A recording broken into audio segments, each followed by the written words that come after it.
Hello and welcome back to another video. In this problem, in part A, we're looking to prove the reciprocal rule by using the quotient rule.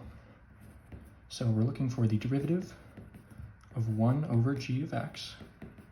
And we're going to do this using the quotient rule. So we have the denominator times the derivative of the numerator minus the numerator times the derivative of the denominator over the denominator squared. So we have the derivative of 1 is 0, so we have 0 times g of x, so this entire term cancels out. We're left with negative 1, so we can just let that as negative. Don't even have to put the 1 in. The derivative of g of x, we can just write as in this form, and this is over the square of g of x. And this is what we're being shown with the reciprocal rule. Next, we're asked to use the reciprocal rule to differentiate the function in exercise 13. That function, we have f of t is equal to 1 over t cubed plus 2t squared minus 1. So the derivative by the reciprocal rule is negative the derivative of the denominator. So taking that, we have the derivative of t cubed. This is a power function, so we have bring down the exponent to the coefficient and then lower the exponent by 1, so t squared from t cubed plus 2. Same thing here, we have a power function, so you bring down the exponent, which is 2, and then lower the exponent by 1, so t squared becomes t, minus the derivative of 1 is 0, so you can write minus 0, even though it doesn't really do anything. This is over t cubed plus 2t squared minus 1 squared. So simplifying this, we get negative 3t squared plus 2 times 2 is plus 4t over, you can FOIL out the denominator here, not necessary though. It's not going to let you cancel out anything, so why bother? And then moving this over slightly so you can still see it, this is the derivative of t.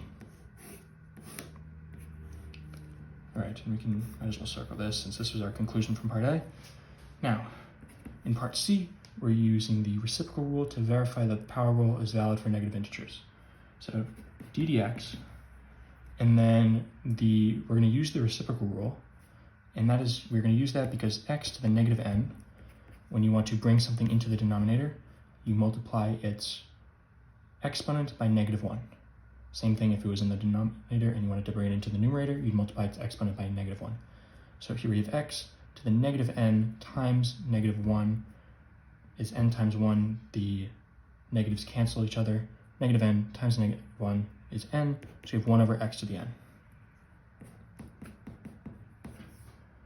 Using the reciprocal rule, we don't have to use the power rule because we've proved already that the reciprocal rule is true.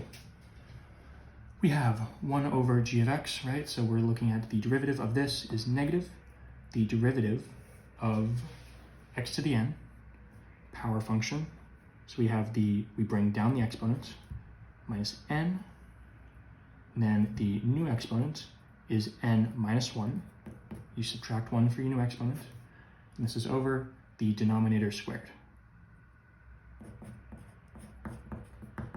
Now this looks nothing like this. It looks a little bit close maybe, but not there yet.